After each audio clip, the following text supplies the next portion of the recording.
This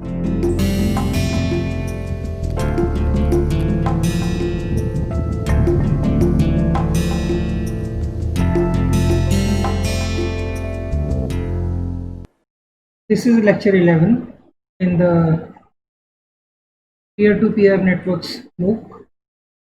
In the previous lecture, we have talked about Cadmilia. Today, we will be evolving that Cadmilia into another algorithm called Tapestry. So, Cadmilia was an algorithm where the nodes were being given a node ID. And for example, a node B will be identified by a node ID, which will be represented in binary form as where B1, B0, B1 to Bn minus 1 are the bits. They will have only values 1 and 0. So any two nodes, I can find out the distance between them through an XOR method. So we will do a bit by bit XORing, and whatever is the resultant which will come, we will find out the numerical value. So for a node A, for example, if this is the bit pattern for the node ID. So in this case, if I want to find out the distance between A and B, I will now do the XORing. So Bn minus 1 and An minus 1 will be XORed, and I will get a Dn minus 1. So similarly, Bn minus 2 and An minus 2 will be XORed, I get Dn minus 2, and so on. So whatever is the numerical value of this in base 10, okay, that will be the distance actually. So idea here is that any hash ID is what you generate for searching for a key. So normally there is a key and value pair. This is what is stored in a distributed hash table. So for key, you will be now doing the hashing, and this hash will generate the same thing, the same number of bits as which are used in node ID. So they have to be somehow mapped to the node ID, but we are considering cases where they are exactly same. And then whichever node is, and this hash ID to node ID. So we will now search for a node whose distance is least from the hash ID, and that node ID will be the root. So that should store this key value pair. So that's fundamentally is the principle. Now let's actually, before I move on to Tapestry, let me explain another way of understanding it, that how we are actually recording, how we are creating the routing table entries. So if this is the node ID, whole node ID space, I am actually bifurcating this node ID space. So maybe your node, for example, node B, which is going to be there, is here. Okay, so this is going to be Bn minus 1, Bn minus 2, and so on till B0. So what will happen is we will actually find out this half, which is now going to be represented by Bn minus 1 XXX. So this particular half is for the Bn minus 1 XXX. So the current node is one of the members of this whole set. The other part is this. So essentially, if I want to actually send a hash ID which is going to start with Bn minus 1 bar. So if it is 1, this has to be 0. So hash ID is starting with this. Certainly nobody here in this set will be closer. So somebody in this set has to be closer, or will be the root node. So we will hand over. So only one node from here will be now kept in the routing table. So that's why the first entry will always turn out to be Bn minus 1 bar, and this can be anything. Okay, so any one of these can be picked up, and of course if we use proximity routing, we will choose out of these whichever one is going to be having the lowest value of proximity metric. So maybe round trip time delay. So this will be the first entry. Now once this has been done, so I can take this particular part and then of course expand it further, and I get a new space. Now this space is actually Bn minus 1, and so on. So I can further partition it. Now one of these nodes will be Bn minus 1, Bn minus 2, XXXX something, another partition will now represent Bn minus 1, Bn minus 2, XXX. So any one node here has to be fitted in this. Okay. Now every time I am doing a binary bifurcation, so you can actually keep on doing this exercise again and again. So I can again take this and then further do a split. So one side will now be bn minus 1, bn minus 2, bn minus 3, xxx. Okay, and what this particular node which was here, which actually came at this point, and the same node will be coming here somewhere here. The other side will be now bn minus 1, bn minus 2 and bn minus 3 bar x. So we can actually now keep on doing routing. Every time we will keep one node from this partition, and these will be the first entry in the first row, this will be second entry, third entry, and so on. Okay, that's how the Cadmily actually works. Now in this case, this is a binary system. Okay, so what we are actually having is, in the first go, I am actually now searching only for first bit. So first bit is being organized in a ring technically. So this is bn minus 1 ring. So this is either going to be 0 or 1. So if it is hash ID is matching with this, I will keep it here. So you will be one of those. You will be one of the places here. There will be only one other guy. So if you don't match it to, you will just send it over to other person. That's why XORing will work, because there are only two persons in the ring. So if it matches with this guy, you hand it over to this person. This person will now actually have another ring which is going to be with the second digit. So this is a bn minus 1 ring. This will be bn minus 2 ring actually. Similarly, there will be another bn minus 2 ring also sitting here. Okay, with two values. So one value will be 0, other one will be 1. So this will be again a 0 and 1. Okay, so this should be internally 0 and 1. I should keep only one value here. Yeah. Okay, then I will again compare with bn minus 2, go to one of them. So if it comes here, then there will be another ring which will be present, which will be based on bn minus 3. So it will be basically this bn minus 1 is 1, bn minus 2 is 0, and then the two values. So you kind of create, every time you move to another ring, and you keep on becoming closer and closer to the root node. Now this ring, if instead of these binary digits I want to use something else, I want to use Emory digits. Okay, so for example hexadecimal.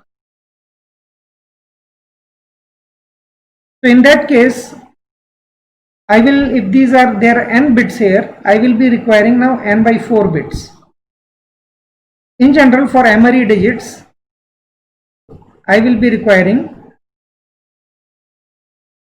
log 2m, or I should actually call it log 2m bits will be required. Okay, so you will be requiring their total n bits, so n divided by log 2m.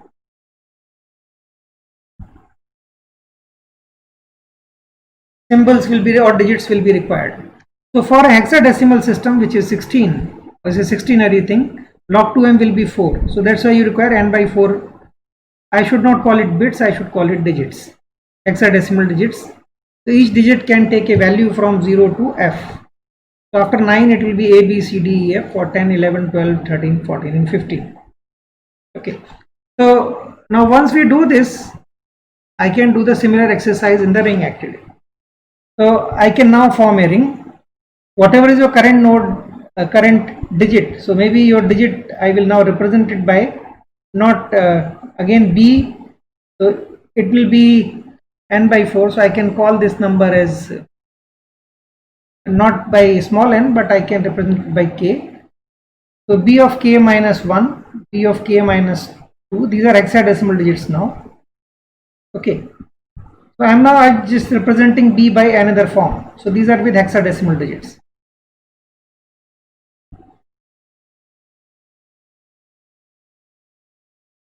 So if your value is bk minus 1 is here, so first what you can do is you can find out your hash ID. Hash ID will also be of the similar form.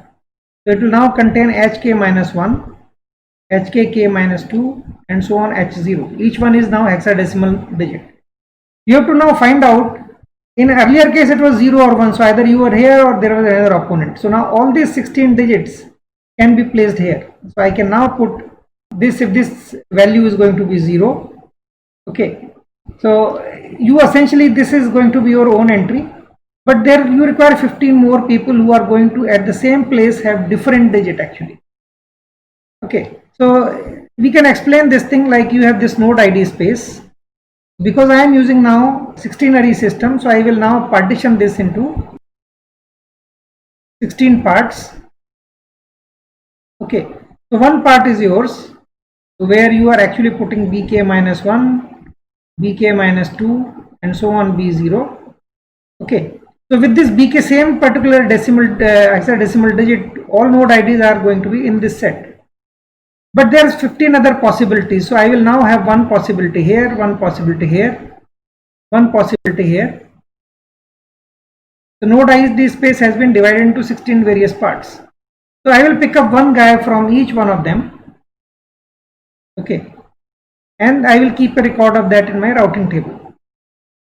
So this guy will now have a pointer to this, have a pointer to this, have a pointer to this.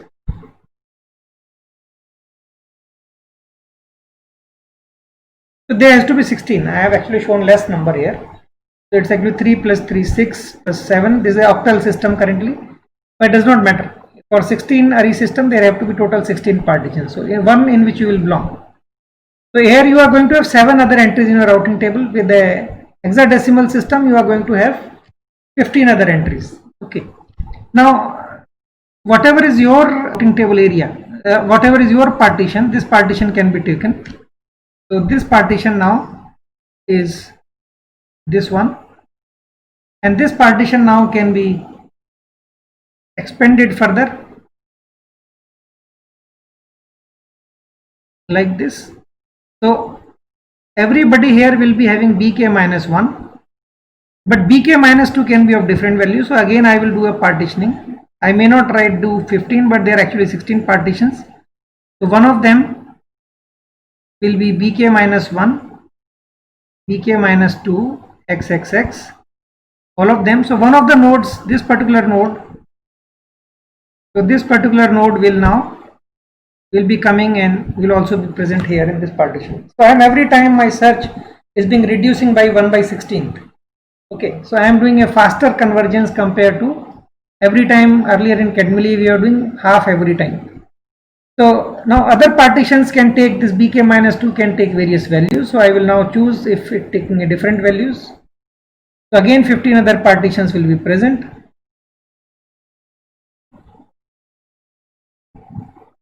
Okay, and then you will be having nodes sitting inside them. So you need to probably take only one each, so that if your hash ID closer, then internally the way it is maintaining tables, this guy also must be maintaining. So for each partition, so there will be one node which is picked up and which is going to be put in the table, and this pointer will be maintained for each one of these entries. Now this we will keep on doing it recursively actually, again till we go to an extent where you will only have 16 guys actually sitting in. So this table, for example, will be only this much part will be there. So again this can be expanded. So this can be expanded further, and I will have again create 16 partitions. Okay, and now this one is now representing bk minus 1, bk minus 2, bk minus 3 and something. So let this be that particular thing. The same node which was present here will also be available here at this point in this partition, and from other again I will choose a different one node from each one of these partitions will be picked up and connected in the table. That will become a column actually. So every time when I am creating these 16 entries, I am creating a column in routing table. So these 16 things are the rows, and when I am actually keeping these entries, this will be in first column, this will be in second column, this will be in third column, and so on. So that's how this keeps on happening. In the end, ultimately you will have an area where there will be only 16 possible entries which can be happening. So this will be bk minus 1, bk minus 2 and so on till b0. So b0 will be sitting somewhere here. Okay, actually this node is going to be our thing, but if you put this thing as x, there will be only 16 possibilities which can exist. Okay, so it will be b1, X. There are 16 nodes, some of them will be there, some of them will not be there. So correspondingly, either entries will be present in the table or not present. So at every step, whenever you are going to start with for a hash ID, you will look with this particular bit. You will arrange this thing in a cycle. We will arrange this thing in a circle. So here, so some nodes will be present, some will not be present. So remember, if there is no entry in this partition, there is no node in this partition, then only that particular node will be missing. Even if there is one single node, that will be there in the routing table. Okay, as you actually move, as your columns move on the right side, as I am becoming smaller and smaller, then there will be chances that some of the slots will be vacant in the routing table. So now, if I am searching for any hash, hk-1, so I will search from each one of these based on the first bit. So if there is some, and if my hk, for example, is here, hk-1 lies here, but there is no node sitting, so that thing is blank. So normally in that cycle, we will again use that odds routing table strategy and we will give it to the next guy. Okay, so next person. So all hash IDs which is belonging to this partition will be remapped onto the next person. So now let's look at how the routing table will be created. The routing table will look something like this at a node. So I am now going to take a very small size. I am not taking this one. I am actually taking hexadecimal 4-digit thing. So let the node be AB02. Okay, and then I am going to create 4 columns because there are 4 digits. So this will be 4 columns. So k digits, k columns actually. Okay, and this will be equal to is MRE systems. There will be total has to be m minus 1 because for this current node I need not keep. But if I keep 1 also, m also, then one of the entry will be occupied by this. Okay, so let's see what is going to happen. So AB02, so the first digit is going to be verified. So this is actually for this case, first one. So I will be actually having 0xxx, some entry has to be maintained from there. 1xxx has to be done. At some point A will come. A is from his own partition. I am talking about root routing table at this node. So it should keep itself. Okay. So that's a special thing which is going to be there. And then this will keep on moving. Ultimately you will have f xxx from each partition. If there is somebody exists, you will keep it, otherwise the entry will not be there.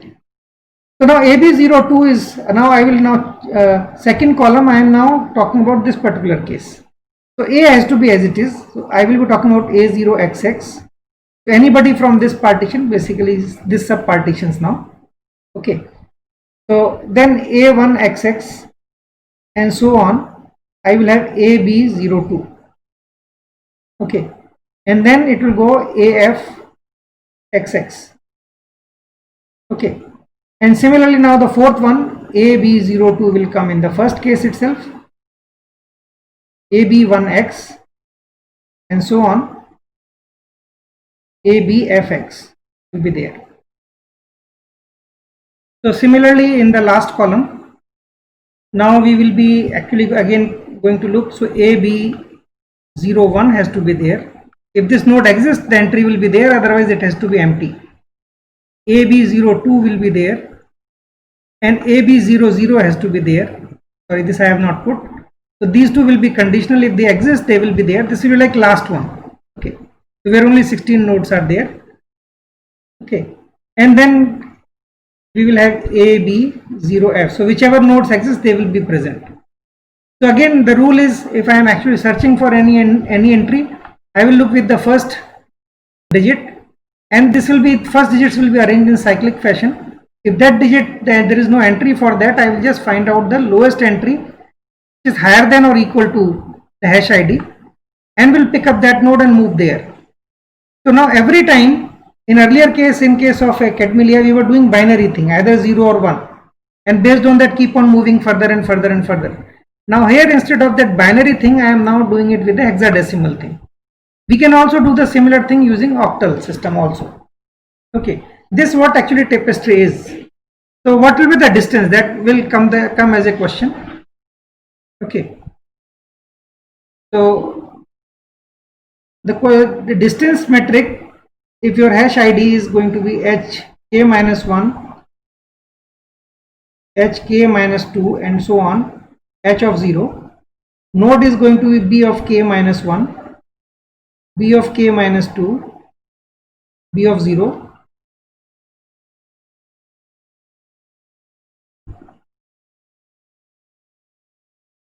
Okay. So in this case, now remember this distance is now asymmetric actually, because I am using circular arrangement of the digits. Okay, and then if a hash ID there is no node is there for that correspondingly, then I am going to the next guy in a clockwise fashion. Okay, so this is what we are actually doing. So now in this case, the distance from the hash ID to the node ID need to be minimized. So every time we will do that, and then of course I can now write that from hash ID to B, the distance is from hash ID to B actually. So this is the distance I am talking. This is from, and this is 2. So it will be bk minus 1 minus hk minus 1. Now I need to do a modulo operation. It will be 16. I can take a modulo, that will be the distance on that circle. Okay. So I can now generalize this. Instead of k, I can now write down I. So I will call bi hi plus 16. I can do summation from I is equal to 0 to k minus 1. Okay. So this is now a modulo 16 thing we are doing. And then I need to multiply. So I will be multiplying by 16 raised to power I. Now see, this is very similar distance as I had mentioned earlier. So earlier I had said for Cadmilia I will be able to go from distance from h to bi is going to be bi minus hi. These are bits in this case. Okay, so that's why a modulo 2 operation is good enough. Okay, and I did a summation here, and 2 raised to power I. Now I goes from 0 to n minus 1. That was the distance for Cadmilia. Okay, so we can, is essentially tapestry is nothing but extension of Cadmilia in that sense. Okay, and then we are trying to now minimize this distance every time. Now since I am doing 16 raised to power I, once I have minimized on the highest order digit, then I don't have to bother, because lower orders actually is not going to make any impact, while in a cyclic arrangement this actually was not true. So that's why in pastry you are essentially doing the only match based movement, and once the match based movement cannot be made any further, you will start doing movement based on the numerical closeness, for which we were actually using leaf set there. So here you don't require a leaf set because the distance metric is this. So now we can actually look into an example of how to manage this kind of system, and then what more innovations actually can be done. So the example I will be doing in the next video.